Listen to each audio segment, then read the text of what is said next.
나이가 들수록 자기 자신이 어떻게 변해가는지 알아차리지 못할 때가 많습니다. 나도 모르게 하는 말과 행동으로 인해 주변 사람들에게 상처를 줄 수도 있습니다. 주변에 고약하신 어르신들 보신 적 있으시죠? 그게 나의 미래의 모습일 수도 있습니다. 오늘은 부처님 말씀을 담은 법구경의 내용을 바탕으로 나이 먹고 나도 모르게 하는 추한 행동을 돌아보고 반복하지 않는 방법에 대해 배워보겠습니다. 남을 원망하지 마라. 원망으로 원망을 갚는다면 마침내 원망은 멈추지 않는다. 오직 참는 것으로 원망은 멈추나니 이것은 열애의 영원한 진리다. 남을 꾸짖기를 좋아하지 말고 자기 자신을 살피기에 힘써라. 만약 이것을 알 수 있다면 근심은 영원히 사라져 없어질 것이다. 원망한다는 것은 남을 못마땅하게 여기고 탓하거나 지나간 일에 대해 불만족스럽게 여기는 것을 말한다. 그렇기 때문에 원망하는 마음은 박지 못하고 어둡다. 원망하는 마음 자체가 사악에서 비롯된 것이기 때문이다. 그래서 프랑스의 철학자 아미엘은 차라리 그대를 꾸짖는다. 왜 그대는 타인의 악에 대해서, 망언에 대해서, 질투에 대해서, 교활에 대해서 성급해지고 마는가라고. 차라리 모든 것을 씻은 듯이 잊어버리라고 충고한다. 왜냐하면 모멸과 비난과 분노는 그대의 마음을 소란하게 할 따름이기 때문이라고. 성급하게 분노하는 그대에게 데카르트는 이렇게 말해준다. 애정은 생리적으로 강하고 미움은 생리적으로 약하다. 당신이 남을 원망하는 감정을 품고 있다면 당신의 피는 매우 나쁜 상태에 놓인다. 당신은 음식 맛조차 잃게 될 것이다. 당신의 건강을 위해서 남을 원망하는 감정에 오래 머물러 있지 말라. 순조로운 혈액순환, 맑은 공기, 적당한 온도, 이것들은 모두 사랑의 표현인 것이다. 남을 꾸짖기를 좋아하지 말고 먼저 자기 자신을 살펴보기에 힘써라. 그대가 그렇게 한다면 그대를 원망하는 자 역시 그대처럼 그대 뒤를 좇을 것이다. 어느 날 아침 붓다께서 성 안으로 들어가 걸식을 하셨다. 그때 욕 잘하는 바라문이 부처님을 향해 욕을 퍼부으면서 흙을 집어던졌다. 그런데 마침 바람이 불어 흙이 그 바라문에게로 되돌아가고 말았다. 붓다께서 바라문에게 말씀하셨다. 어떤 사람이 성내지도 않고 원한도 없는데 그를 욕하고 꾸짖더라도 마음을 깨끗이 하여 앙심을 품지 않으면 그 허물은 도리어 욕을 한 사람에게 돌아가나니 마치 흙을 끼얹더라도 역풍이 불어와 오히려 자기를 더럽히는 것과 같느니라. 험악한 말씨보다 공손한 말씨가 얼마나 더 아름다운가. 꾸짖으며 욕하기보다는 꾸짖으며 보듬어주는 마음이 얼마나 더 진실한가. 미움과 원망의 씨앗을 말 속에 심기보다는 미움과 원망의 씨앗을 거두어들이는 것은 또 얼마나 현명한 일인가. 조지 허버트가 말했다. 다정스러운 말은 시원한 물보다도 한결 더 목마름을 죽여준다. 노후에는 탐욕을 버려라. 독한 모습을 감추어두고 욕심으로 치달리면서 스스로를 가누지 못한다면 법에 마땅치 않다. 능히 독한 모습을 버리고 계율의 뜻에 편안하고 고요하여 마음을 굴복시켜 스스로 가눌 줄 안다면 이것은 법위에 마땅한 것이다. 붓다께서 사위성 기원정사에 계실 때였다. 성 안에 사는 악한 사람이 붓다를 해치기 위해 칼과 활을 들고 달려들었다. 그때 붓다께서는 신통력으로 유리성을 만들어 그의 접근을 막았다. 그러자 악인이 말했다. 왜 문을 열지 않는가? 붓다께서 말씀하셨다. 이 문을 열게 하려거든 먼저 그 활과 칼을 버려라. 악인은 잡히기만 하면 주먹으로 쳐버리겠다고 생각하며 들고 있던 활과 칼을 버렸다. 그러나 문은 여전히 열리지 않았다. 보다시피 활과 칼을 버렸는데도 왜 문을 열지 않는가? 나는 내 마음속에 악한 마음인 칼과 활을 버리라는 것이지 내 손에 들고 있는 활이나 칼을 버리라고 말한 것이 아니다. 에픽테토스는 지상에서 가장 작은 것은 탐욕과 쾌락과 호언장담이며 가장 큰 것은 관용과 유아와 자비심이라고 말했다. 사람들은 그토록 작은 것에 매달려 스스로를 가누지 못한다. 마음속에 감추어둔 악한 마음에서 헤어나지 못하고 있다. 그대 욕심의 절반이 이루어지면 그 고통은 2배로 늘어날 것을 왜 모른단 말인가. 살아있는 사람들이 밤낮 없이 스스로의 목숨을 치고 깎는 행위, 그것은 모두가 욕심 때문이다. 욕심은 사람의 눈만 어둡게 하는 것이 아니라 사람의 마음까지도 어둡게 한다. 그것은 마치 낙숫물이 돌을 뚫어 돌의 수명을 단축시키는 것과 다를 바 없다. 붓다께서 말씀하셨다. 사람들은 욕심을 원인으로 하고 욕심을 조건으로 하며 욕심을 바탕으로 하기 때문에 어머니는 자식과 다투고 부모와 자식, 형제와 자매 그리고 친척들끼리 쉴 새 없이 서로 다툰다. 저들은 서로 그렇게 다툰 후에 어머니는 아들의 허물을 말하고 아들은 어머니의 허물을 말하며 부모와 자식, 형제와 자매, 친척들끼리도 서로의 허물을 말한다. 욕심 때문에 왕과 왕이 다투고 수행자가 다투며 신도와 신도가 다투고 백성과 백성이 다투며 나라와 나라가 서로 다툰다. 그들은 서로 다투며 서로 미워하기 때문에 여러 가지 흉기로 갈수록 서로를 해친다. 참으로 일정한 것들은 모두 없어지고 높이 있던 것들은 추락하며 누구나 만났다간 헤어지고 살아있는 자는 반드시 죽음을 맞는데도 사람들은 미처 깨닫지 못하고 욕심만 앞세우고 있다. 아우구스티누스가 말했다. 이 세상을 사랑하는 사람은 어느 정도 욕심을 채울 수도 있다. 그러나 신을 사랑하는 사람이 그보다 훨씬 쉽게 많은 것을 얻는다. 자신만의 고정관념에서 벗어나라. 탐하지 말고 다투는 것을 좋아하지 말며 재미로 탐욕을 즐기지 말라. 생각하는 마음이 방일하지 않으면 큰 안락을 얻을 수 있다. 만일 방일함을 스스로 금하여 물리친다면 그것이 현명함이다. 이미 지혜의 높은 집에 올라 위엄을 버리고 편안함을 얻게 되고 밝은 지혜로 어리석은 사람을 바라봄이 마치 산에서 평지를 내려다보는 것과 같다. 고정관념이란 것이 있다. 작정한 대로 있으면서 바뀌지 않는 생각을 일컫는 말이다. 또 과거에 경험한 감각이 아직도 마음에 남아있는 상태를 일컫기도 한다. 마치 사람의 마음속에 자리한 엄청난 바위덩이처럼 그것은 웬만한 힘에는 밀려나지 않는다. 그러나 그걸 밀어내야 한다. 마음속에 들어앉은 그 고체 덩어리의 자리에 새롭고 선한 생각을 끊임없이 밀어넣어야 하기 때문이다. 알베르 카미는 이렇게 말했다. 사람들은 그저 몇 가지 익숙한 생각들만을 가지고 살아간다. 2-3가지 생각들을 가지고 이리저리 떠돌며 이 사람 저 사람을 만나면서 그 생각들을 반들반들해지도록 닦아 지니거나 변모시킨다. 이것이 바로 나의 생각이라고 말할 수 있는 자기 나름의 생각을 갖는 데는 10년이 걸린다. 이미 썩어버린 생각들은 폐기시켜라.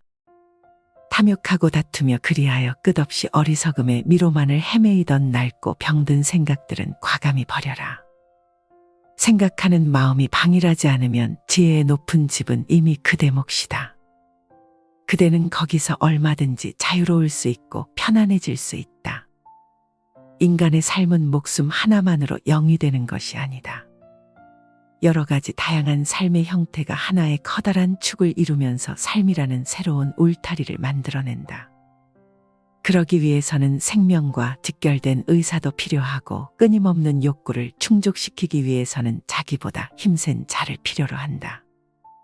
그래서 친구도 필요하고 연인도 필요하며 부모가 필요하고 형제를 필요로 한다. 그러나 인간에게 참으로 필요한 것은 지혜다. 그렇지만 지혜는 쉽사리 그 모습을 드러내지 않는다. 누구는 지혜란 곤란으로부터 온다고 했고 또 다른 사람은 지혜는 배우는 것이 아니라 타고난 별 속에서 반짝이는 것이라고 했다. 다 옳은 말이다. 그것은 좀채 눈에 드러나지 않으며 손에 잡히지 않기 때문이다. 괴테가 했던 말처럼 지혜는 다만 진리 속에 있기 때문이다. 그것이 법이다. 방일함을 스스로 물리친다는 것은 그래서 중요하다. 가장 값진 인생을 살기 위해서, 가장 풍요로운 삶을 살기 위해서 가장 중요한 것은 한 줄기 샘물처럼 고귀하고 정갈한 삶의 지혜를 찾는 것이기 때문이다. 비트겐슈타인이 말했다. 내 머리에 모자를 쓸 수 있는 것은 나뿐이다. 마찬가지로 나 대신 생각할 수 있는 사람은 아무도 없다. 실행 없이 말만 하는 사람이 되지 마라. 마치 마음에 드는 꽃이 빛깔만 좋고 향기가 없는 것처럼 공교한 말도 이와 같아서 행하지 않으면 소득이 없다. 마치 마음에 드는 꽃이 빛깔도 아름답고 향기가 있는 것처럼 공교한 말에 행함이 있으면 반드시 그 복을 얻는다. 말은 실행의 그림자라는 말이 있다. 한마디의 짧은 말이라 하더라도 실천이 따르지 않으면 그 말에는 생명이 없다. 그것은 이미 죽어버린 말이며 낯선 그림자이거나 스쳤다간 사라져버리는 환영에 불과할 뿐이다. 플루타르크 영웅전을 읽다 보면 다음과 같은 말을 만나게 된다. 말이라는 것은 수놓은 비단과 같아서 펼치면 모든 무늬가 나타나지만 접으면 무늬가 감추어지는 것과 동시에 소용없게 되는 것이다. 말이란 그런 것이다. 한마디 말이 아무리 마음에 든다 하더라도 실행이 따르지 않으면 그것은 빛깔만 좋고 향기는 없는 꽃과 같다. 그러나 한마디 말에 실행이 뒤따른다면 그것은 빛깔도 아름답고 향기까지 그윽한 꽃으로 그 모습을 바꾸게 될 것이다. 그래서 말이 많으면 실수가 따른다는 것이다. 그리고 말을 잘하는 사람은 거짓말을 잘하는 사람이라거나 혀가 길면 손이 짧다라든지 또 혀를 굴리는 것보다 다리를 굴리는 것이 낫다 등등의 속담들이 경구저로 우리의 귀에 와닿게 되는 것이다. 유대인들이 즐겨 쓰는 속담 중에 이런 것이 있다. 자신의 말을 자신이 건널 다리라 생각하라. 단단한 다리가 아니라면 당신은 건너려 하지 않을 테니까. 위험한 다리를 건너야 할 경우를 당한다면 사람들은 한결같이 머뭇거리거나 주저하게 된다. 과연 이 다리를 건너야 할 것인가 말아야 할 것인가에 대해 곰곰이 생각하기 마련이다. 말이란 그런 것이다. 말은 입만 열면 버릇처럼 튀어나오게 되기 때문에 우리가 건너야 할 다리보다도 더 위험한 것일 수 있다. 말이 입 안에 들어있을 동안은 사람의 노예일 수 있지만 입 밖으로 나오게 되면 곧장 사람의 주인이 된다는 말처럼 실감나는 말도 없을 성쉽다. 가장 좋은 말은 오래 생각한 끝에 한 말이다. 한마디의 말 속에 자기 자신의 양심이 실려 있어야 하고 자기 자신의 의지가 실려 있어야 하기 때문이다. 참으로 그렇다. 말 많은 것은 나쁘다고들 지적하지만 말을 뜻에 맞게 하고 기쁨을 얻게 하며 악의에 미치지 않게 한다면 많은 말이라도 모두 좋은 것이 될 수 있다. 그래서 셰익스피어는 헨리 8세에 이렇게 썼다. 좋은 말은 선행의 일종이지만 결코 말이 행위는 아닌 것이다. 어리석음에서 벗어날 수 있는 기회를 붙잡고 계속 배워라. 어리석은 자는 자식이 있고 재물이 있다 해서 오직 그것에 급급해하지만 나도 또한 내가 아닌 것을 어찌 자식과 재물을 근심할 것인가. 어리석은 자의 탐욕은 물량에 치우친다. 그리하여 그 물량에 대한 집착은 끝이 없다. 한 가지가 만들어지면 10가지에 대하여, 10가지가 만들어지면 100가지에 대하여 그의 탐욕은 쉴 새 없이 불어난다. 그렇게 불어나는 탐욕은 마침내 근심과 슬픔을 동반한다. 지금까지 거두어들인 것에 대한 근심과 앞으로 계속해서 거두어들일 것에 대한 불확실성에 안타까워한다. 그래서 보이티우스는 이렇게 탄식한다. 탐욕은 얻은 것을 다 삼키곤 또 입만 더 크게 벌리는 것. 제 아무리 큰 은혜를 받을지라도 탐욕의 갈증은 더해만 가니 그 누가 끝없는 욕망을 제어하랴. 얼마나 큰 어리석음이냐. 눈이 있어도 앞을 못 보고 귀가 있어도 듣지 못하여 마음이 있어도 깨닫지 못하는 큰 어리석음을 누가 있어 깨우칠 수 있겠는가. 지혜를 화폐로 주조하고 싶다고 말한 사람은 장주베르다. 그는 지혜를 주조해서 외우기 쉽고 전하기 쉬운 잠언과 격언과 속담으로 하고 싶다고 했다. 그리하여 모든 사람들이 쉽게 지혜를 접할 수 있게 하고 싶어 했다.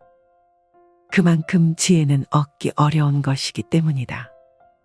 아무리 부유해도 행복해지지 않는 것처럼 뛰어난 학문이 있어도 지혜는 얻지 못한다. 그래서 도스토옙스키는 하나님께서 벌을 내리실 때는 그 사람의 지혜부터 빼앗아 버린다고 그의 작품 백지를 통해 이야기해주고 있다. 소를 치는 한 사내가 있었다. 그는 250마리나 되는 소를 풀밭으로 몰고 다니며 정성껏 키웠다. 그는 매일같이 그 소의 수를 헤아려 보며 만족해했다. 그런데 어느 날 갑자기 어디선가 호랑이가 나타나 한 마리의 소를 잡아먹었다. 이제 그의 소는 249마리가 되었다. 그 사내는 크게 낙담하며 말했다. 이미 한 마리의 소를 잃어버렸으니 이 온전치 못한 솥대를 어디에 쓸 것인가. 그래서 그 사내는 솥대를 깊은 구덩이와 높은 언덕으로 몰고 가서 덜어는 구덩이에 몰아넣고 덜어는 벼랑에 떨어뜨려 모두 죽여버렸다. 자기 자신을 들여다보라. 자기 자신에 대하여 보다 깊이 생각하라. 어리석음에서 벗어날 수 있는 기회는 얼마든지 있다. 칼릴 지브란의 다음 말을 명심해서 기억하라. 나 자신에 대해서 생각하는 것은 무섭다. 그러나 추한 것, 아름다운 것 그대로의 나에 대해서 생각하는 것만이 오직 정직한 것이다. 이 이상 더 튼튼한 출발이 어디 있으랴. 반복되는 과오는 이미 하나의 죄악이다. 작은 악이라고 가벼이 여겨 재앙이 없다 하지 말라. 한 방울의 물이 비록 작지만 듣고 들어서 큰 그릇을 채운다. 이 세상의 큰 죄악도 작은 것이 쌓여서 이룬 것이다. 작은 선이라고 가벼이 여겨 복이 없다 하지 말라. 한 방울의 물은 비록 작지만 듣고 들어서 큰 그릇을 채운다. 이 세상의 큰 행복도 작은 것이 쌓여서 이룬 것이다. 가장 작은 것이 가장 원초적인 생명이다. 작은 씨앗 하나가 풍요한 한 그루의 과일나무를 만들고 작은 소리들이 모여 엄청난 교양학을 이룬다. 작은 냇물들이 모여 강물을 만들고 강물이 모여 바다를 이룬다. 선과 악의 경우도 그와 마찬가지다. 아주 작은 악이 성장하여 큰 악을 만들고 아주 작은 선이 성장하여 큰 선을 이룬다. 사람들은 이러한 사실을 너무나도 잘 알고 있으면서도 그까짓 것 좀 하는 가벼운 생각으로 그냥 스쳐 지나치곤 한다. 또 실수라거나 과오라는 말로 그냥 덮어버린다. 라로슈프코는 이렇게 말했다. 과오를 범해놓고도 대수롭지 않게 생각하는 사람만큼 자주 과오를 범하는 사람도 없다. 어떠한 과오에 대한 습관적 반복은 이미 과오의 범주를 넘어선 것이다. 과오란 조심하지 않거나 고의가 아닌 부주의로 빚어진 일이기 때문이다. 그것은 이미 하나의 죄악으로 자리매김을 하고 있다는 표시일 뿐이다. 작은 악이라고 하여 결코 가볍게 넘기지 말라. 참으로 큰 최대의 과오는 자기 자신이 과오를 깨닫지 못하고 있는 것이다. 부끄러움을 아는 사람이 되라. 스스로 부끄러움을 아는 사람이 세상에 있을 것인가. 그를 이끌어 나아가게 하면 그는 마치 좋은 말에 채찍질을 하는 것과 같다. 좋은 말에 채찍을 더하면 아무리 멀더라도 능히 도에 나아가리니 사람에게 믿음과 계율이 있어 선정과 슬기로 정진한다면 도를 받아 지혜를 이루어 모든 괴로움에서 떠날 수 있다. 여자는 옷을 벗어버리면 부끄러운 마음마저도 벗어버리고 만다. 헤로도토스의 말이다. 그러나 플루타르크는 다시 이렇게 말했다. 천만에 그렇지 않다. 견실한 여자가 옷을 벗으면 부끄러운 마음으로 몸을 감싸는 법이다. 그렇다. 부끄럽다는 것은 양심에 거리껴 남을 대할 낯이 없는 것을 말한다. 그것은 일종의 양심의 소리다. 그래서 칼라일은 부끄러움을 모든 도덕의 원천이라고까지 했다. 부끄러움이야말로 인간이 가진 것 중에서 가장 소중한 것이다. 부끄러움을 아는 사람이 되라. 그런 사람이라면 좋은 말이 먼 길을 단숨에 달리는 것처럼 능히 도의 길로 나아갈 수 있을 것이다. 그런 사람이라면 분명히 믿음과 계율이 있다. 마음을 굳히고 정진하기만 하면 된다. 누군가 이런 말을 남겨놓았다. 사람들 앞에서 부끄러워하는 것은 선한 감정이다. 그러나 자기 자신 앞에서 부끄러워하는 것은 한층 더 아름다운 감정이다. 남이 갖지 못하는 부끄러움, 뉘우침을 갖고 있는 것만큼 그 사람의 도덕적 완성의 단계를 확실하게 나타내는 것은 없다. 현재의 삶을 죽음에게 버려두지 말라.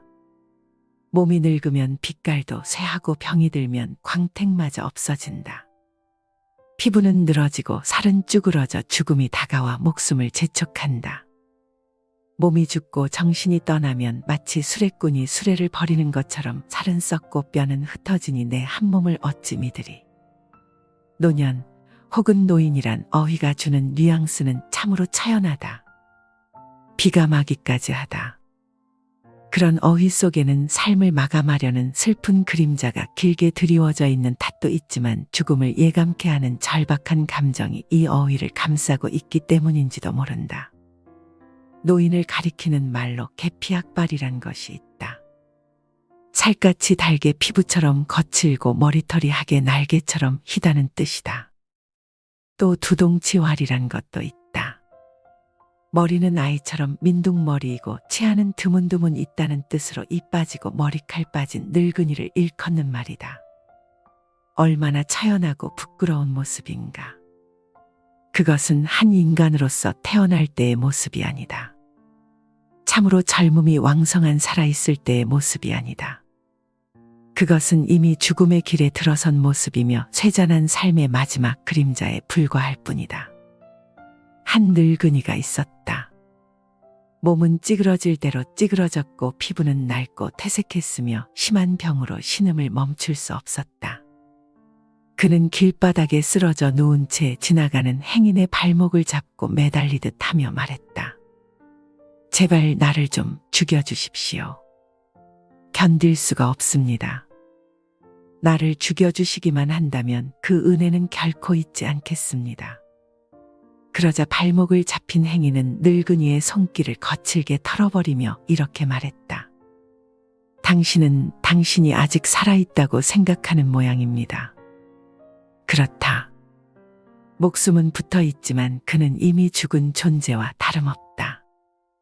완전히 죽은 자는 자기 자신의 고통을 바라보는 아픔이 없겠지만 죽음에서 가장 가까이 있는 자는 자기 자신의 고통을 바라보는 아픔을 갖는 것과 함께 그 아픔만큼이나 비참한 자이다. 늙은이는 바로 그런 사람이다. 삶의 맨 마지막 계단에 나뒹굴고 있으며 죽음의 첫 계단에 두 팔을 올려놓고 있는 것이다. 육체처럼 허망한 것은 다시 없다. 그 하잘것없는 육체 속의 사람들은 제각각 어떤 자기를 담고 있는가. 육체와 함께 썩어가는 온갖 욕망과 애착과 교만 이외에 또 다른 무엇을 담고 있는가? 플라톤이 말했다. 현재의 삶은 우리들에게 죽음이며 육체는 우리들에게 무덤이다. 모순의 세월에서 벗어나라. 몸을 성 같다 하는 것은 뼈의 줄기에 살을 발랐기 때문이다. 태어나서 늙고 죽음에 이르기까지 그 속에는 교만과 성냄을 간직했을 뿐이다. 늙으면 몸의 형체가 변하여 마치 부서진 낡은 수레와 같다. 오직 법만이 괴로움을 없애느니 마땅히 힘써 배워야 한다. 에픽테토스는 모든 사람의 일생을 전쟁이라고 잘라 말했다. 오랜 기간 동안 계속되는 다사다난한 전쟁이라고 했다. 따지고 보면 인생이란 서로 다투고 헐뜯고 속이며 또 서로 죽이고 죽는 삶의 현장인지도 모른다. 짧은 인생을 불화와 반목과 응징 속에서 보내다 보면 그야말로 오랫동안 계속되는 다사다난한 전쟁일 수밖에 없을 것이다. 그런 전쟁을 즐기는 인간의 육체야말로 얼마나 허약한 것인가. 그것은 뼈의 줄기에 살을 바른 정도로 연약한 것이다. 외부의 영향에는 극도로 민감할 뿐만 아니라 모든 것이 육체를 꿰뚫을 수 있을 만큼 보잘것없는 것이기도 하다. 사람들은 이 보잘것없는 몸뚱이 속에 교만과 허세와 분노와 배신과 시기와 질투 따위를 고스란히 간직하고 있다. 그것으로 무기를 삼고 그것으로 방패를 삼아 엄청난 모순의 세월을 자기 자신에게 지식이고 있는 것이다. 이제는 그러한 세월에서 비켜서라. 비켜서면 다른 길이 있다. 결코 멀리 떨어져 있는 것이 아니다. 롱펠로는 그의 시에서 이렇게 노인을 노래했다. 시인이나 웅병가나 성자가 뭐라고 하더라도 노인은 노인이다. 그것은 하연달이지 상연달은 아니다. 해가 저문 것이지 한낮의 떼약볕이 아니다. 힘에 차있지 않고 힘이 빠져 있다. 타오르는 욕망이 아니라 식어있는 욕망이다. 불의 뜨거운 열기. 활을 타고 연소시켜버리는 불이 아니라 잿더미이며 타다 남은 장작개비이다. 그러나 사람은 누구나 노년을 맞이하게 된다. 그대 역시 아무리 노인이 되고 싶지 않더라도 세월은 그대에게 어김없이 노년의 삶을 안겨준다. 그렇다. 아직 그대가 상연달로 떠있을 때, 한낮에 떼약볕일 때 그대의 삶을 보다 값지게 조율하라. 아직은 그대가 타오르는 욕망일 때, 활을 타며 연소시켜버리는 불길일 때 그대의 삶을 진리 쪽으로 보다 가깝게 가져가라. 시간이야말로 영혼의 생명인 것이다. 니체가 말했다. 참된 생에 발을 들여놓는다는 것은 보편적인 삶을 살면서 스스로의 삶을 죽음으로부터 건져내는 것이다. 남을 원망하지 마라. 원망으로 원망을 갚는다면 마침내 원망은 멈추지 않는다. 오직 참는 것으로 원망은 멈추나니 이것은 열애의 영원한 진리다. 남을 꾸짖기를 좋아하지 말고 자기 자신을 살피기에 힘써라. 만약 이것을 알 수 있다면 근심은 영원히 사라져 없어질 것이다. 원망한다는 것은 남을 못마땅하게 여기고 탓하거나 지나간 일에 대해 불만족스럽게 여기는 것을 말한다. 그렇기 때문에 원망하는 마음은 박지 못하고 어둡다. 원망하는 마음 자체가 사악에서 비롯된 것이기 때문이다. 그래서 프랑스의 철학자 아미엘은 차라리 그대를 꾸짖는다. 왜 그대는 타인의 악에 대해서, 망언에 대해서, 질투에 대해서, 교활에 대해서 성급해지고 마는가라고. 차라리 모든 것을 씻은 듯이 잊어버리라고 충고한다. 왜냐하면 모멸과 비난과 분노는 그대의 마음을 소란하게 할 따름이기 때문이라고. 성급하게 분노하는 그대에게 데카르트는 이렇게 말해준다. 애정은 생리적으로 강하고 미움은 생리적으로 약하다. 당신이 남을 원망하는 감정을 품고 있다면 당신의 피는 매우 나쁜 상태에 놓인다. 당신은 음식 맛조차 잃게 될 것이다. 당신의 건강을 위해서 남을 원망하는 감정에 오래 머물러 있지 말라. 순조로운 혈액순환, 맑은 공기, 적당한 온도, 이것들은 모두 사랑의 표현인 것이다. 남을 꾸짖기를 좋아하지 말고 먼저 자기 자신을 살펴보기에 힘써라. 그대가 그렇게 한다면 그대를 원망하는 자 역시 그대처럼 그대 뒤를 좇을 것이다. 어느 날 아침 붓다께서 성 안으로 들어가 걸식을 하셨다. 그때 욕 잘하는 바라문이 부처님을 향해 욕을 퍼부으면서 흙을 집어던졌다. 그런데 마침 바람이 불어 흙이 그 바라문에게로 되돌아가고 말았다. 붓다께서 바라문에게 말씀하셨다. 어떤 사람이 성내지도 않고 원한도 없는데 그를 욕하고 꾸짖더라도 마음을 깨끗이 하여 앙심을 품지 않으면 그 허물은 도리어 욕을 한 사람에게 돌아가나니 마치 흙을 끼얹더라도 역풍이 불어와 오히려 자기를 더럽히는 것과 같느니라. 험악한 말씨보다 공손한 말씨가 얼마나 더 아름다운가.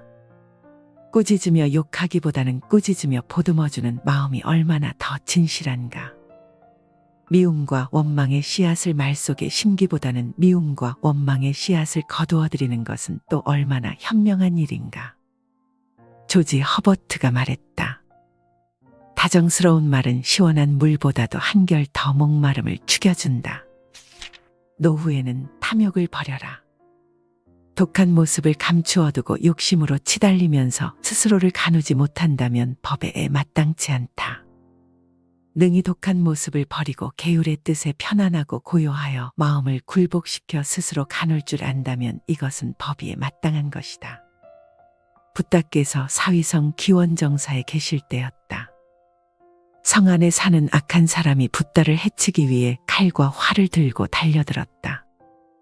그때 붓다께서는 신통력으로 유리성을 만들어 그의 접근을 막았다. 그러자 악인이 말했다. 왜 문을 열지 않는가? 붓다께서 말씀하셨다. 이 문을 열게 하려거든 먼저 그 활과 칼을 버려라. 악인은 잡히기만 하면 주먹으로 쳐버리겠다고 생각하며 들고 있던 활과 칼을 버렸다. 그러나 문은 여전히 열리지 않았다. 보다시피 활과 칼을 버렸는데도 왜 문을 열지 않는가? 나는 내 마음속에 악한 마음인 칼과 활을 버리라는 것이지 내 손에 들고 있는 활이나 칼을 버리라고 말한 것이 아니다. 에픽테토스는 지상에서 가장 작은 것은 탐욕과 쾌락과 호언장담이며 가장 큰 것은 관용과 유아와 자비심이라고 말했다. 사람들은 그토록 작은 것에 매달려 스스로를 가누지 못한다. 마음속에 감추어둔 악한 마음에서 헤어나지 못하고 있다. 그대 욕심의 절반이 이루어지면 그 고통은 2배로 늘어날 것을 왜 모른단 말인가. 살아있는 사람들이 밤낮 없이 스스로의 목숨을 치고 깎는 행위, 그것은 모두가 욕심 때문이다. 욕심은 사람의 눈만 어둡게 하는 것이 아니라 사람의 마음까지도 어둡게 한다. 그것은 마치 낙숫물이 돌을 뚫어 돌의 수명을 단축시키는 것과 다를 바 없다. 붓다께서 말씀하셨다. 사람들은 욕심을 원인으로 하고 욕심을 조건으로 하며 욕심을 바탕으로 하기 때문에 어머니는 자식과 다투고 부모와 자식, 형제와 자매 그리고 친척들끼리 쉴 새 없이 서로 다툰다. 저들은 서로 그렇게 다툰 후에 어머니는 아들의 허물을 말하고 아들은 어머니의 허물을 말하며 부모와 자식, 형제와 자매, 친척들끼리도 서로의 허물을 말한다. 욕심 때문에 왕과 왕이 다투고 수행자가 다투며 신도와 신도가 다투고 백성과 백성이 다투며 나라와 나라가 서로 다툰다. 그들은 서로 다투며 서로 미워하기 때문에 여러 가지 흉기로 갈수록 서로를 해친다. 참으로 일정한 것들은 모두 없어지고 높이 있던 것들은 추락하며 누구나 만났다간 헤어지고 살아있는 자는 반드시 죽음을 맞는데도 사람들은 미처 깨닫지 못하고 욕심만 앞세우고 있다. 아우구스티누스가 말했다. 이 세상을 사랑하는 사람은 어느 정도 욕심을 채울 수도 있다. 그러나 신을 사랑하는 사람이 그보다 훨씬 쉽게 많은 것을 얻는다. 자신만의 고정관념에서 벗어나라. 탐하지 말고 다투는 것을 좋아하지 말며 재미로 탐욕을 즐기지 말라. 생각하는 마음이 방일하지 않으면 큰 안락을 얻을 수 있다. 만일 방일함을 스스로 금하여 물리친다면 그것이 현명함이다. 이미 지혜의 높은 집에 올라 위엄을 버리고 편안함을 얻게 되고 밝은 지혜로 어리석은 사람을 바라봄이 마치 산에서 평지를 내려다보는 것과 같다. 고정관념이란 것이 있다. 작정한 대로 있으면서 바뀌지 않는 생각을 일컫는 말이다. 또 과거에 경험한 감각이 아직도 마음에 남아있는 상태를 일컫기도 한다. 마치 사람의 마음속에 자리한 엄청난 바위덩이처럼 그것은 웬만한 힘에는 밀려나지 않는다. 그러나 그걸 밀어내야 한다. 마음속에 들어앉은 그 고체 덩어리의 자리에 새롭고 선한 생각을 끊임없이 밀어넣어야 하기 때문이다. 알베르 카미는 이렇게 말했다. 사람들은 그저 몇 가지 익숙한 생각들만을 가지고 살아간다. 2-3가지 생각들을 가지고 이리저리 떠돌며 이 사람 저 사람을 만나면서 그 생각들을 반들반들해지도록 닦아 지니거나 변모시킨다. 이것이 바로 나의 생각이라고 말할 수 있는 자기 나름의 생각을 갖는 데는 10년이 걸린다. 이미 썩어버린 생각들은 폐기시켜라. 탐욕하고 다투며 그리하여 끝없이 어리석음의 미로만을 헤매이던 낡고 병든 생각들은 과감히 버려라. 생각하는 마음이 방일하지 않으면 지혜의 높은 집은 이미 그대 몫이다. 그대는 거기서 얼마든지 자유로울 수 있고 편안해질 수 있다. 인간의 삶은 목숨 하나만으로 영이 되는 것이 아니다. 여러 가지 다양한 삶의 형태가 하나의 커다란 축을 이루면서 삶이라는 새로운 울타리를 만들어낸다. 그러기 위해서는 생명과 직결된 의사도 필요하고 끊임없는 욕구를 충족시키기 위해서는 자기보다 힘센 자를 필요로 한다. 그래서 친구도 필요하고 연인도 필요하며 부모가 필요하고 형제를 필요로 한다. 그러나 인간에게 참으로 필요한 것은 지혜다. 그렇지만 지혜는 쉽사리 그 모습을 드러내지 않는다. 누구는 지혜란 곤란으로부터 온다고 했고 또 다른 사람은 지혜는 배우는 것이 아니라 타고난 별 속에서 반짝이는 것이라고 했다. 다 옳은 말이다. 그것은 좀채 눈에 드러나지 않으며 손에 잡히지 않기 때문이다. 괴테가 했던 말처럼 지혜는 다만 진리 속에 있기 때문이다. 그것이 법이다. 방일함을 스스로 물리친다는 것은 그래서 중요하다. 가장 값진 인생을 살기 위해서, 가장 풍요로운 삶을 살기 위해서 가장 중요한 것은 한 줄기 샘물처럼 고귀하고 정갈한 삶의 지혜를 찾는 것이기 때문이다. 비트겐슈타인이 말했다. 내 머리에 모자를 쓸 수 있는 것은 나뿐이다. 마찬가지로 나 대신 생각할 수 있는 사람은 아무도 없다. 실행 없이 말만 하는 사람이 되지 마라. 마치 마음에 드는 꽃이 빛깔만 좋고 향기가 없는 것처럼 공교한 말도 이와 같아서 행하지 않으면 소득이 없다. 마치 마음에 드는 꽃이 빛깔도 아름답고 향기가 있는 것처럼 공교한 말에 행함이 있으면 반드시 그 복을 얻는다. 말은 실행의 그림자라는 말이 있다. 한마디의 짧은 말이라 하더라도 실천이 따르지 않으면 그 말에는 생명이 없다. 그것은 이미 죽어버린 말이며 낯선 그림자이거나 스쳤다간 사라져버리는 환영에 불과할 뿐이다. 플루타르크 영웅전을 읽다 보면 다음과 같은 말을 만나게 된다.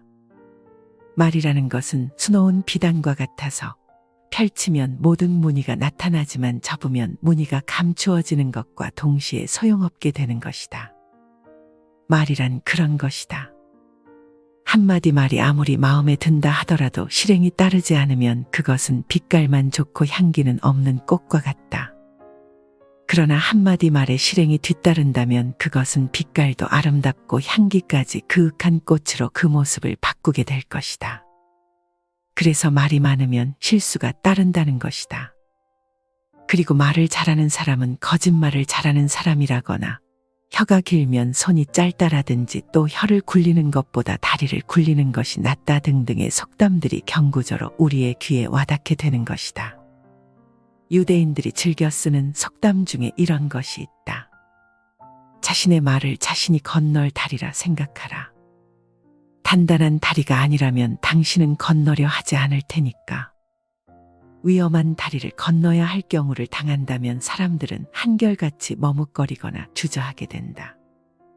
과연 이 다리를 건너야 할 것인가 말아야 할 것인가에 대해 곰곰이 생각하기 마련이다. 말이란 그런 것이다. 말은 입만 열면 버릇처럼 튀어나오게 되기 때문에 우리가 건너야 할 다리보다도 더 위험한 것일 수 있다. 말이 입 안에 들어있을 동안은 사람의 노예일 수 있지만 입 밖으로 나오게 되면 곧장 사람의 주인이 된다는 말처럼 실감나는 말도 없을 성쉽다. 가장 좋은 말은 오래 생각한 끝에 한 말이다. 한마디의 말 속에 자기 자신의 양심이 실려 있어야 하고 자기 자신의 의지가 실려 있어야 하기 때문이다. 참으로 그렇다. 말 많은 것은 나쁘다고들 지적하지만 말을 뜻에 맞게 하고 기쁨을 얻게 하며 악의에 미치지 않게 한다면 많은 말이라도 모두 좋은 것이 될 수 있다. 그래서 셰익스피어는 헨리 8세에 이렇게 썼다. 좋은 말은 선행의 일종이지만 결코 말이 행위는 아닌 것이다. 어리석음에서 벗어날 수 있는 기회를 붙잡고 계속 배워라. 어리석은 자는 자식이 있고 재물이 있다 해서 오직 그것에 급급해하지만 나도 또한 내가 아닌 것을 어찌 자식과 재물을 근심할 것인가. 어리석은 자의 탐욕은 물량에 치우친다. 그리하여 그 물량에 대한 집착은 끝이 없다. 한 가지가 만들어지면 10가지에 대하여, 10가지가 만들어지면 100가지에 대하여 그의 탐욕은 쉴 새 없이 불어난다.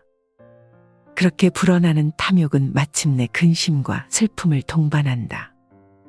지금까지 거두어들인 것에 대한 근심과 앞으로 계속해서 거두어들일 것에 대한 불확실성에 안타까워한다. 그래서 보이티우스는 이렇게 탄식한다. 탐욕은 얻은 것을 다 삼키곤 또 입만 더 크게 벌리는 것. 제 아무리 큰 은혜를 받을지라도 탐욕의 갈증은 더해만 가니 그 누가 끝없는 욕망을 제어하랴. 얼마나 큰 어리석음이냐.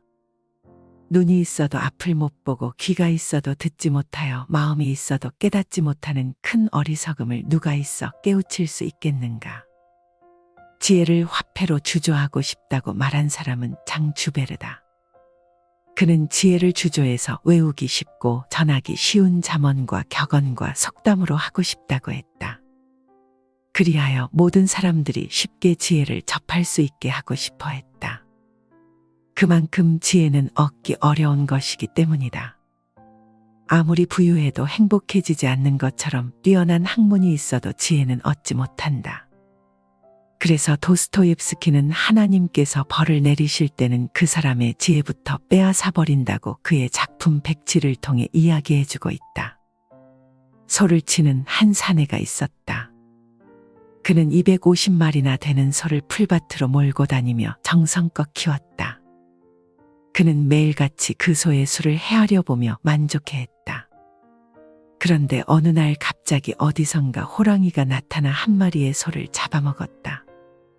이제 그의 소는 249마리가 되었다. 그 사내는 크게 낙담하며 말했다. 이미 한 마리의 소를 잃어버렸으니 이 온전치 못한 솥대를 어디에 쓸 것인가.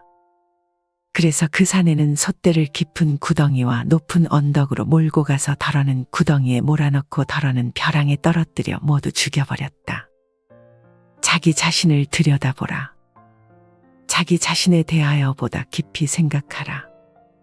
어리석음에서 벗어날 수 있는 기회는 얼마든지 있다. 칼릴 지브란의 다음 말을 명심해서 기억하라. 나 자신에 대해서 생각하는 것은 무섭다. 그러나 추한 것, 아름다운 것 그대로의 나에 대해서 생각하는 것만이 오직 정직한 것이다. 이 이상 더 튼튼한 출발이 어디 있으랴. 반복되는 과오는 이미 하나의 죄악이다. 작은 악이라고 가벼이 여겨 재앙이 없다 하지 말라. 한 방울의 물이 비록 작지만 듣고 들어서 큰 그릇을 채운다. 이 세상의 큰 죄악도 작은 것이 쌓여서 이룬 것이다. 작은 선이라고 가벼이 여겨보기 없다 하지 말라. 한 방울의 물은 비록 작지만 듣고 들어서 큰 그릇을 채운다. 이 세상의 큰 행복도 작은 것이 쌓여서 이룬 것이다. 가장 작은 것이 가장 원초적인 생명이다. 작은 씨앗 하나가 풍요한 한 그루의 과일나무를 만들고 작은 소리들이 모여 엄청난 교양학을 이룬다. 작은 냇물들이 모여 강물을 만들고 강물이 모여 바다를 이룬다. 선과 악의 경우도 그와 마찬가지다. 아주 작은 악이 성장하여 큰 악을 만들고 아주 작은 선이 성장하여 큰 선을 이룬다. 사람들은 이러한 사실을 너무나도 잘 알고 있으면서도 그까짓 것쯤 하는 가벼운 생각으로 그냥 스쳐 지나치곤 한다. 또 실수라거나 과오라는 말로 그냥 덮어버린다. 라로슈프코는 이렇게 말했다. 과오를 범해놓고도 대수롭지 않게 생각하는 사람만큼 자주 과오를 범하는 사람도 없다. 어떠한 과오에 대한 습관적 반복은 이미 과오의 범주를 넘어선 것이다. 과오란 조심하지 않거나 고의가 아닌 부주의로 빚어진 일이기 때문이다. 그것은 이미 하나의 죄악으로 자리매김을 하고 있다는 표시일 뿐이다. 작은 악이라고 하여 결코 가볍게 넘기지 말라. 참으로 큰 최대의 과오는 자기 자신이 과오를 깨닫지 못하고 있는 것이다. 부끄러움을 아는 사람이 되라. 스스로 부끄러움을 아는 사람이 세상에 있을 것인가. 그를 이끌어 나아가게 하면 그는 마치 좋은 말에 채찍질을 하는 것과 같다. 좋은 말에 채찍을 더하면 아무리 멀더라도 능히 도에 나아가리니 사람에게 믿음과 계율이 있어 선정과 슬기로 정진한다면 도를 받아 지혜를 이루어 모든 괴로움에서 떠날 수 있다. 여자는 옷을 벗어버리면 부끄러운 마음마저도 벗어버리고 만다. 헤로도토스의 말이다. 그러나 플루타르크는 다시 이렇게 말했다. 천만에 그렇지 않다. 견실한 여자가 옷을 벗으면 부끄러운 마음으로 몸을 감싸는 법이다. 그렇다. 부끄럽다는 것은 양심에 거리껴 남을 대할 낯이 없는 것을 말한다. 그것은 일종의 양심의 소리다. 그래서 칼라일은 부끄러움을 모든 도덕의 원천이라고까지 했다. 부끄러움이야말로 인간이 가진 것 중에서 가장 소중한 것이다. 부끄러움을 아는 사람이 되라. 그런 사람이라면 좋은 말이 먼 길을 단숨에 달리는 것처럼 능히 도의 길로 나아갈 수 있을 것이다. 그런 사람이라면 분명히 믿음과 계율이 있다. 마음을 굳히고 정진하기만 하면 된다. 누군가 이런 말을 남겨놓았다. 사람들 앞에서 부끄러워하는 것은 선한 감정이다. 그러나 자기 자신 앞에서 부끄러워하는 것은 한층 더 아름다운 감정이다. 남이 갖지 못하는 부끄러움, 뉘우침을 갖고 있는 것만큼 그 사람의 도덕적 완성의 단계를 확실하게 나타내는 것은 없다. 현재의 삶을 죽음이게 버려두지 말라. 몸이 늙으면 빛깔도 쇠하고 병이 들면 광택마저 없어진다. 피부는 늘어지고 살은 쭈그러져 죽음이 다가와 목숨을 재촉한다. 몸이 죽고 정신이 떠나면 마치 수레꾼이 수레를 버리는 것처럼 살은 썩고 뼈는 흩어지니 내 한 몸을 어찌 믿으리. 노년 혹은 노인이란 어휘가 주는 뉘앙스는 참으로 처연하다. 비가 마기까지 하다. 그런 어휘 속에는 삶을 마감하려는 슬픈 그림자가 길게 드리워져 있는 탓도 있지만 죽음을 예감케 하는 절박한 감정이 이 어휘를 감싸고 있기 때문인지도 모른다. 노인을 가리키는 말로 계피약발이란 것이 있다. 살갗이 달게 피부처럼 거칠고 머리털이 하게 날개처럼 희다는 뜻이다. 또 두동치활이란 것도 있다. 머리는 아이처럼 민둥머리이고 치아는 드문드문 있다는 뜻으로 이 빠지고 머리칼 빠진 늙은이를 일컫는 말이다. 얼마나 처연하고 부끄러운 모습인가. 그것은 한 인간으로서 태어날 때의 모습이 아니다. 참으로 젊음이 왕성한 살아있을 때의 모습이 아니다.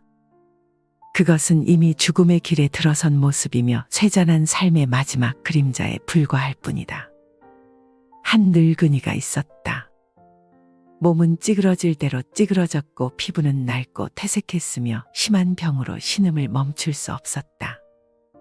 그는 길바닥에 쓰러져 누운 채 지나가는 행인의 발목을 잡고 매달리듯 하며 말했다. 제발 나를 좀 죽여주십시오. 견딜 수가 없습니다. 나를 죽여주시기만 한다면 그 은혜는 결코 잊지 않겠습니다. 그러자 발목을 잡힌 행인은 늙은이의 손길을 거칠게 털어버리며 이렇게 말했다. 당신은 당신이 아직 살아있다고 생각하는 모양입니다. 그렇다. 목숨은 붙어 있지만 그는 이미 죽은 존재와 다름없다. 완전히 죽은 자는 자기 자신의 고통을 바라보는 아픔이 없겠지만 죽음에서 가장 가까이 있는 자는 자기 자신의 고통을 바라보는 아픔을 갖는 것과 함께 그 아픔만큼이나 비참한 자이다. 늙은이는 바로 그런 사람이다. 삶의 맨 마지막 계단에 나뒹굴고 있으며 죽음의 첫 계단에 두 팔을 올려놓고 있는 것이다. 육체처럼 허망한 것은 다시 없다. 그 하잘것없는 육체 속의 사람들은 제각각 어떤 자기를 담고 있는가. 육체와 함께 썩어가는 온갖 욕망과 애착과 교만 이외에 또 다른 무엇을 담고 있는가. 플라톤이 말했다. 현재의 삶은 우리들에게 죽음이며 육체는 우리들에게 무덤이다. 모순의 세월에서 벗어나라. 몸을 성 같다 하는 것은 뼈의 줄기에 살을 발랐기 때문이다. 태어나서 늙고 죽음에 이르기까지 그 속에는 교만과 성냄을 간직했을 뿐이다. 늙으면 몸의 형체가 변하여 마치 부서진 낡은 수레와 같다. 오직 법만이 괴로움을 없애느니 마땅히 힘써 배워야 한다. 에픽테토스는 모든 사람의 일생을 전쟁이라고 잘라 말했다. 오랜 기간 동안 계속되는 다사다난한 전쟁이라고 했다. 따지고 보면 인생이란 서로 다투고 헐뜯고 속이며 또 서로 죽이고 죽는 삶의 현장인지도 모른다. 짧은 인생을 불화와 반목과 응징 속에서 보내다 보면 그야말로 오랫동안 계속되는 다사다난한 전쟁일 수밖에 없을 것이다. 그런 전쟁을 즐기는 인간의 육체야말로 얼마나 허약한 것인가. 그것은 뼈의 줄기에 살을 바른 정도로 연약한 것이다. 외부의 영향에는 극도로 민감할 뿐만 아니라 모든 것이 육체를 꿰뚫을 수 있을 만큼 보잘것없는 것이기도 하다. 사람들은 이 보잘것없는 몸뚱이 속에 교만과 허세와 분노와 배신과 시기와 질투 따위를 고스란히 간직하고 있다.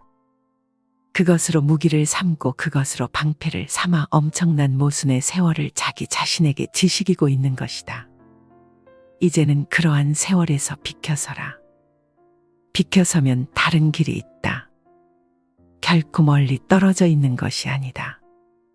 롱펠로는 그의 시에서 이렇게 노인을 노래했다. 시인이나 웅병가나 성자가 뭐라고 하더라도 노인은 노인이다. 그것은 하연달이지 상연달은 아니다. 해가 저문 것이지 한낮의 떼약볕이 아니다. 힘에 차있지 않고 힘이 빠져 있다. 타오르는 욕망이 아니라 식어있는 욕망이다. 불의 뜨거운 열기. 활을 타고 연소시켜버리는 불이 아니라 잿더미이며 타다 남은 장작개비이다. 그러나 사람은 누구나 노년을 맞이하게 된다. 그대 역시 아무리 노인이 되고 싶지 않더라도 세월은 그대에게 어김없이 노년의 삶을 안겨준다.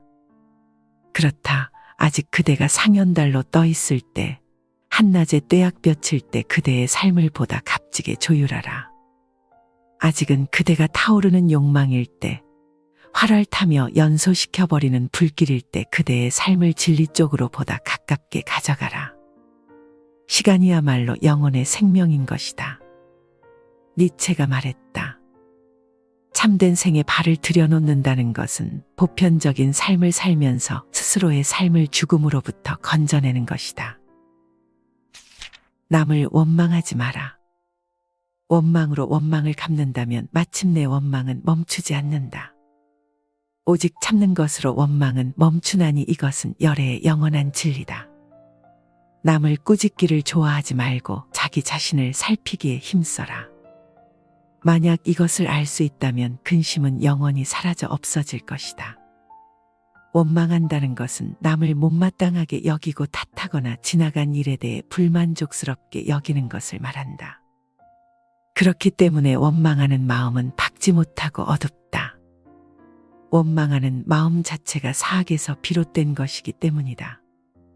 그래서 프랑스의 철학자 아미엘은 차라리 그대를 꾸짖는다.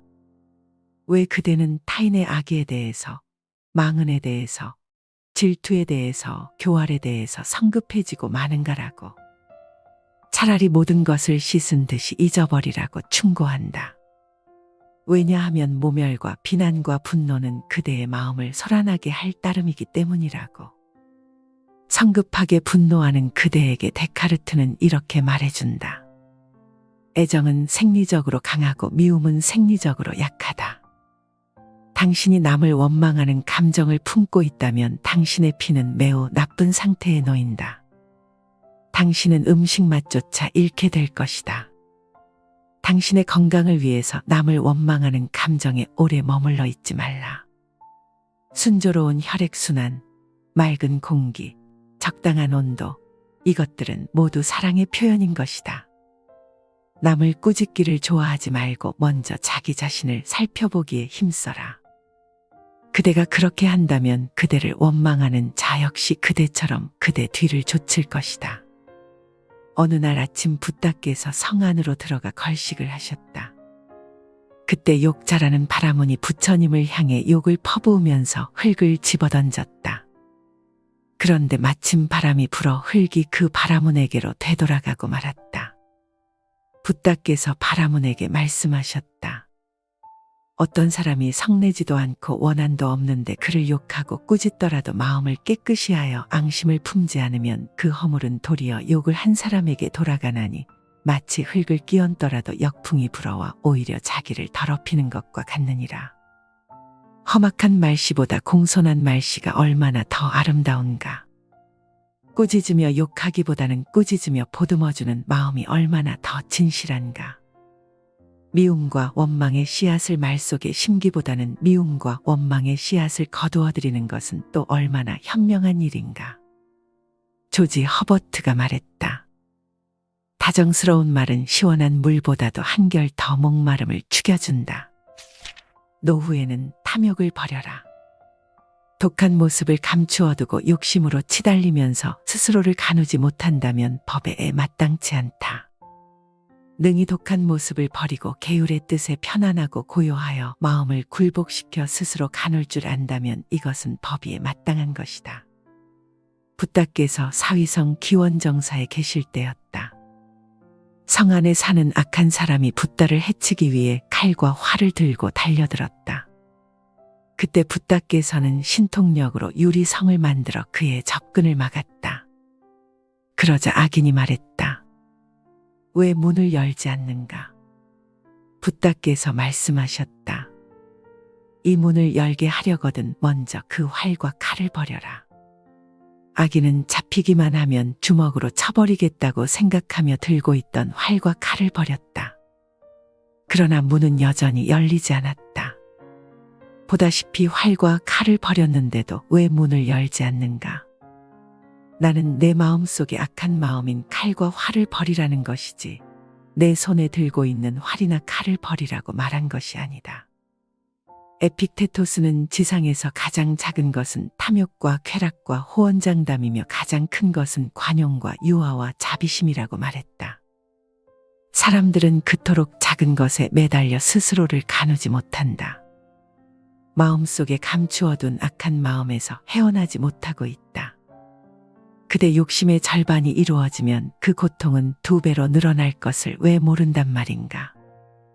살아있는 사람들이 밤낮 없이 스스로의 목숨을 치고 깎는 행위, 그것은 모두가 욕심 때문이다. 욕심은 사람의 눈만 어둡게 하는 것이 아니라 사람의 마음까지도 어둡게 한다.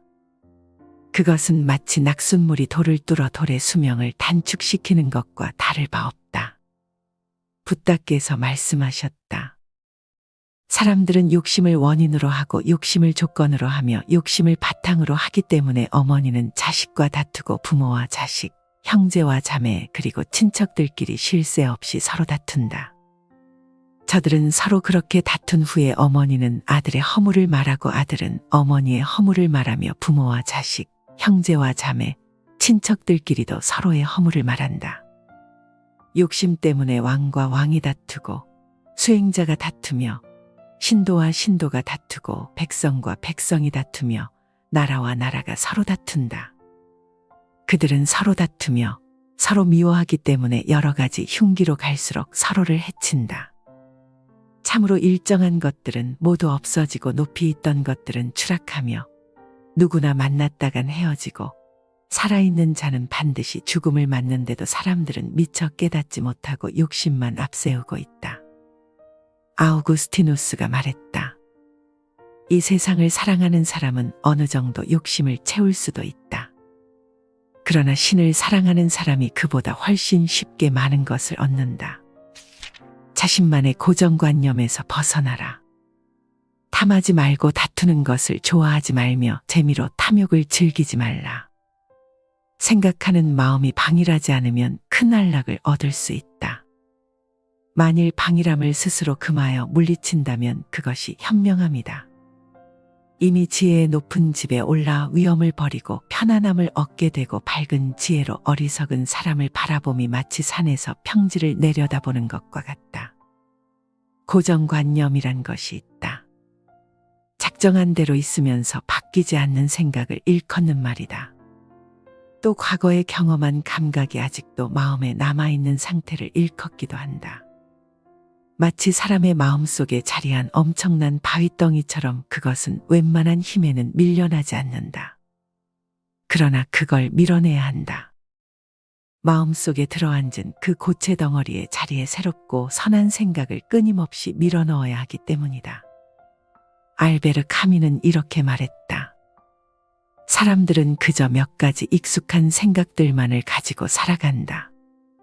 두세 가지 생각들을 가지고 이리저리 떠돌며 이 사람 저 사람을 만나면서 그 생각들을 반들반들해지도록 닦아 지니거나 변모시킨다. 이것이 바로 나의 생각이라고 말할 수 있는 자기 나름의 생각을 갖는 데는 10년이 걸린다.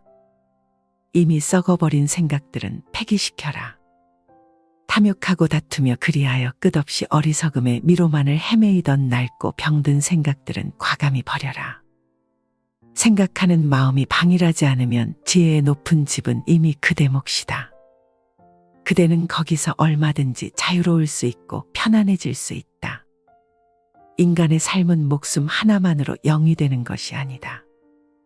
여러 가지 다양한 삶의 형태가 하나의 커다란 축을 이루면서 삶이라는 새로운 울타리를 만들어낸다. 그러기 위해서는 생명과 직결된 의사도 필요하고 끊임없는 욕구를 충족시키기 위해서는 자기보다 힘센 자를 필요로 한다. 그래서 친구도 필요하고 연인도 필요하며 부모가 필요하고 형제를 필요로 한다. 그러나 인간에게 참으로 필요한 것은 지혜다. 그렇지만 지혜는 쉽사리 그 모습을 드러내지 않는다. 누구는 지혜란 곤란으로부터 온다고 했고 또 다른 사람은 지혜는 배우는 것이 아니라 타고난 별 속에서 반짝이는 것이라고 했다. 다 옳은 말이다. 그것은 좀채 눈에 드러나지 않으며 손에 잡히지 않기 때문이다.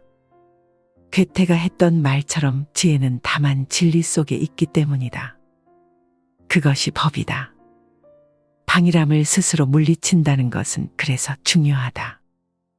가장 값진 인생을 살기 위해서, 가장 풍요로운 삶을 살기 위해서 가장 중요한 것은 한 줄기 샘물처럼 고귀하고 정갈한 삶의 지혜를 찾는 것이기 때문이다.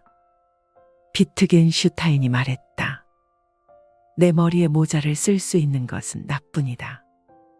마찬가지로 나 대신 생각할 수 있는 사람은 아무도 없다. 실행 없이 말만 하는 사람이 되지 마라. 마치 마음에 드는 꽃이 빛깔만 좋고 향기가 없는 것처럼 공교한 말도 이와 같아서 행하지 않으면 소득이 없다. 마치 마음에 드는 꽃이 빛깔도 아름답고 향기가 있는 것처럼 공교한 말에 행함이 있으면 반드시 그 복을 얻는다. 말은 실행의 그림자라는 말이 있다. 한마디의 짧은 말이라 하더라도 실천이 따르지 않으면 그 말에는 생명이 없다. 그것은 이미 죽어버린 말이며 낯선 그림자이거나 스쳤다간 사라져버리는 환영에 불과할 뿐이다. 플루타르크 영웅전을 읽다 보면 다음과 같은 말을 만나게 된다. 말이라는 것은 수놓은 비단과 같아서 펼치면 모든 무늬가 나타나지만 접으면 무늬가 감추어지는 것과 동시에 소용없게 되는 것이다. 말이란 그런 것이다. 한마디 말이 아무리 마음에 든다 하더라도 실행이 따르지 않으면 그것은 빛깔만 좋고 향기는 없는 꽃과 같다. 그러나 한마디 말에 실행이 뒤따른다면 그것은 빛깔도 아름답고 향기까지 그윽한 꽃으로 그 모습을 바꾸게 될 것이다. 그래서 말이 많으면 실수가 따른다는 것이다. 그리고 말을 잘하는 사람은 거짓말을 잘하는 사람이라거나 혀가 길면 손이 짧다라든지 또 혀를 굴리는 것보다 다리를 굴리는 것이 낫다 등등의 속담들이 경구저로 우리의 귀에 와닿게 되는 것이다.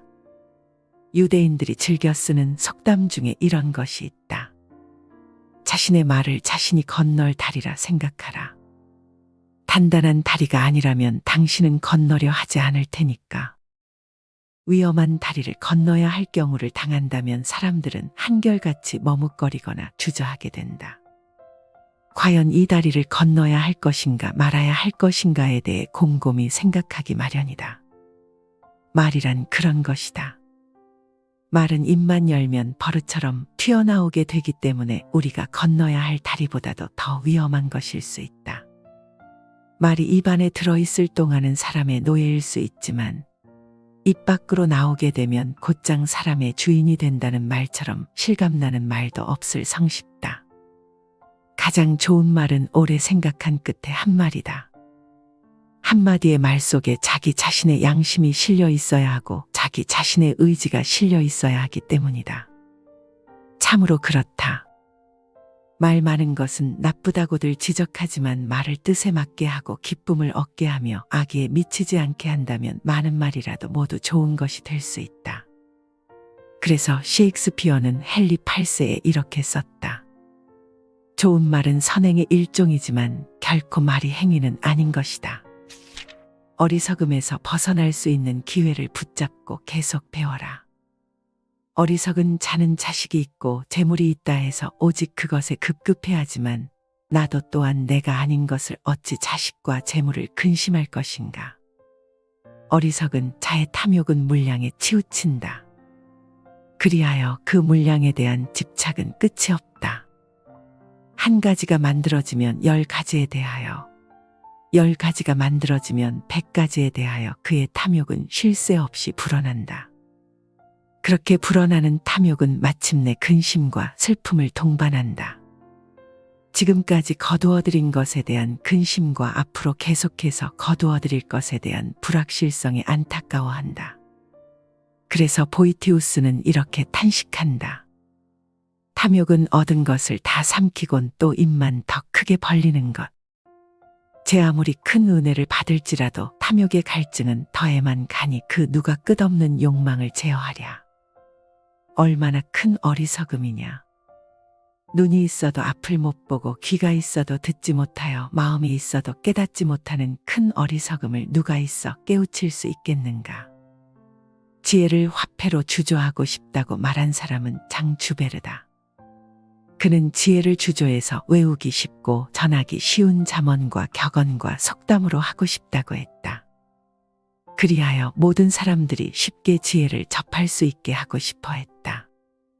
그만큼 지혜는 얻기 어려운 것이기 때문이다.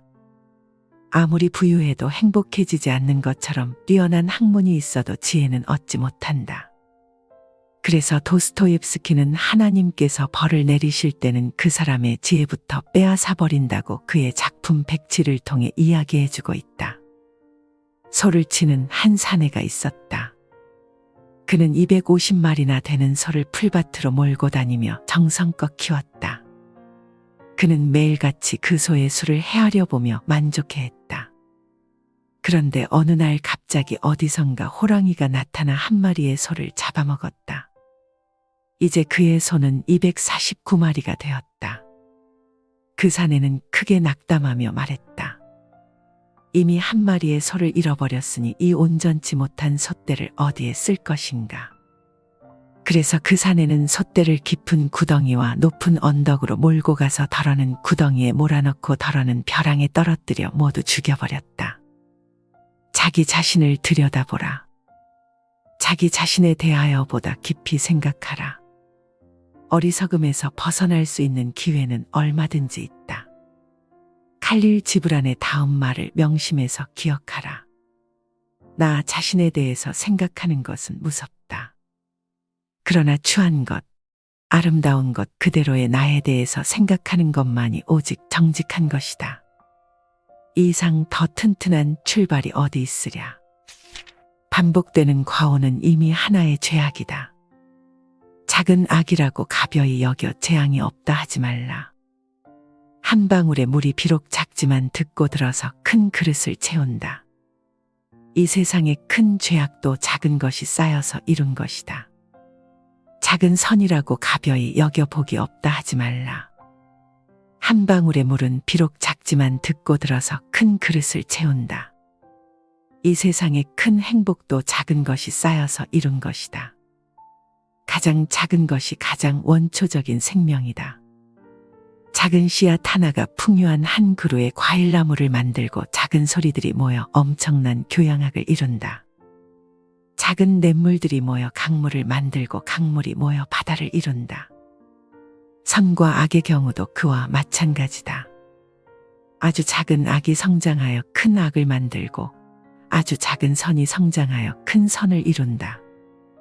사람들은 이러한 사실을 너무나도 잘 알고 있으면서도 그까짓 것 좀 하는 가벼운 생각으로 그냥 스쳐 지나치곤 한다.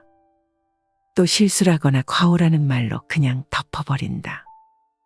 라로슈 푸코는 이렇게 말했다.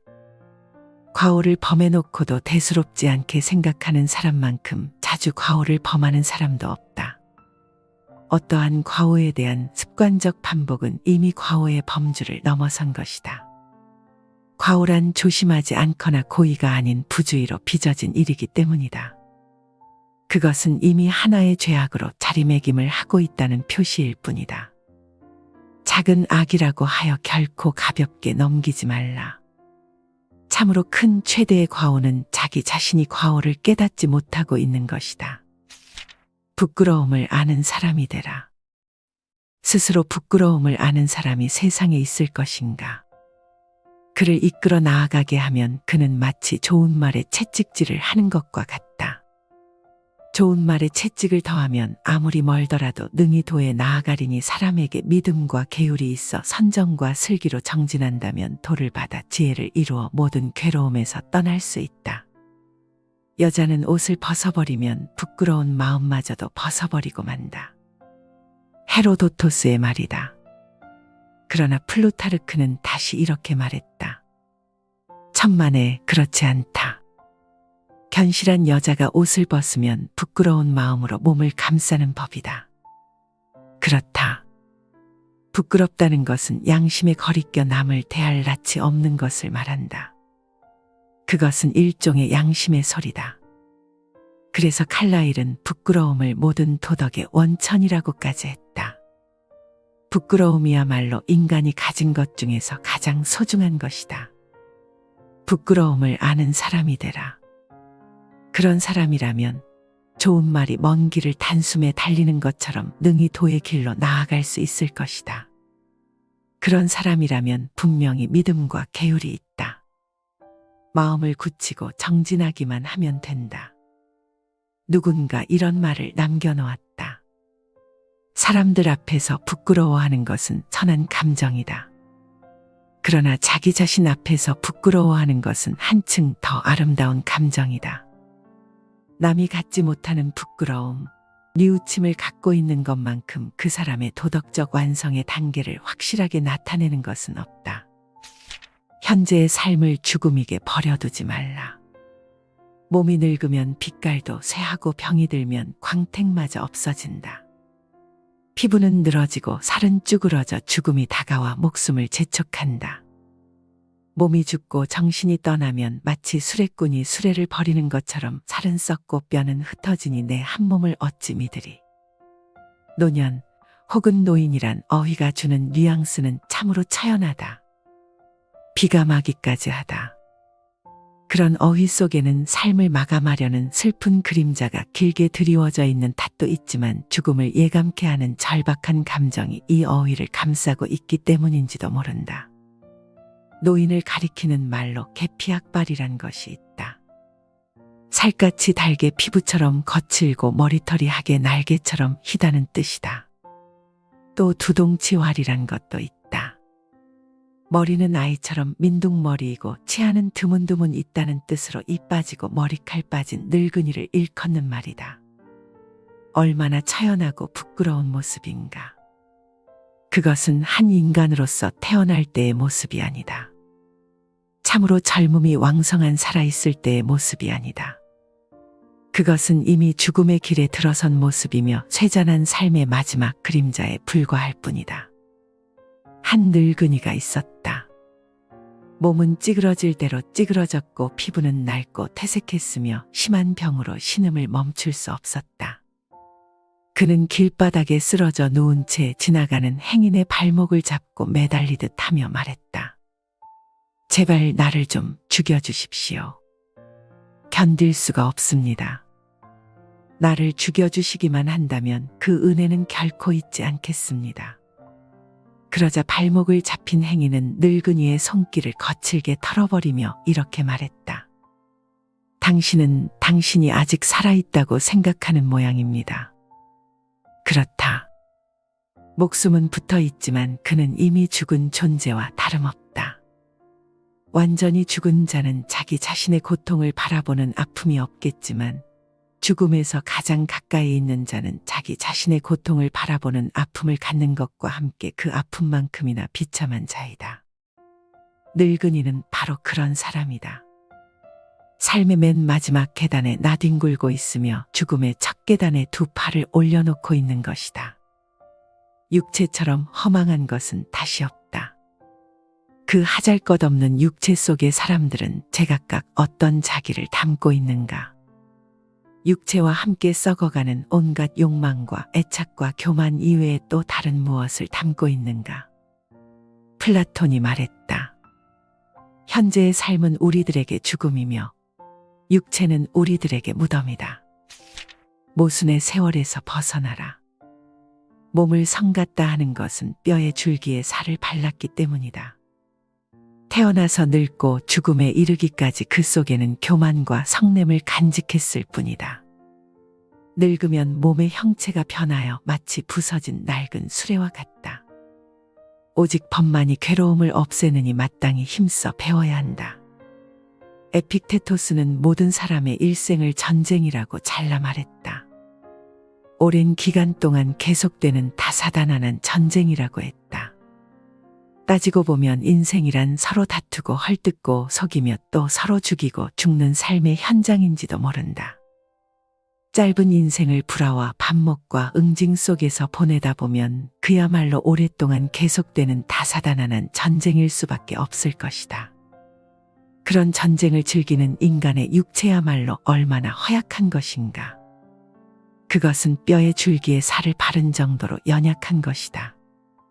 외부의 영향에는 극도로 민감할 뿐만 아니라 모든 것이 육체를 꿰뚫을 수 있을 만큼 보잘것없는 것이기도 하다. 사람들은 이 보잘것없는 몸뚱이 속에 교만과 허세와 분노와 배신과 시기와 질투 따위를 고스란히 간직하고 있다. 그것으로 무기를 삼고 그것으로 방패를 삼아 엄청난 모순의 세월을 자기 자신에게 지식이고 있는 것이다. 이제는 그러한 세월에서 비켜서라. 비켜서면 다른 길이 있다. 결코 멀리 떨어져 있는 것이 아니다. 롱펠로는 그의 시에서 이렇게 노인을 노래했다. 시인이나 웅변가나 성자가 뭐라고 하더라도 노인은 노인이다. 그것은 하연달이지 상연달은 아니다. 해가 저문 것이지 한낮의 떼약볕이 아니다. 힘에 차있지 않고 힘이 빠져 있다. 타오르는 욕망이 아니라 식어있는 욕망이다. 불의 뜨거운 열기. 활을 타고 연소시켜버리는 불이 아니라 잿더미이며 타다 남은 장작개비이다. 그러나 사람은 누구나 노년을 맞이하게 된다. 그대 역시 아무리 노인이 되고 싶지 않더라도 세월은 그대에게 어김없이 노년의 삶을 안겨준다. 그렇다. 아직 그대가 상연달로 떠 있을 때, 한낮에 떼약볕일 때 그대의 삶을 보다 값지게 조율하라. 아직은 그대가 타오르는 욕망일 때, 활을 타며 연소시켜버리는 불길일 때 그대의 삶을 진리 쪽으로 보다 가깝게 가져가라.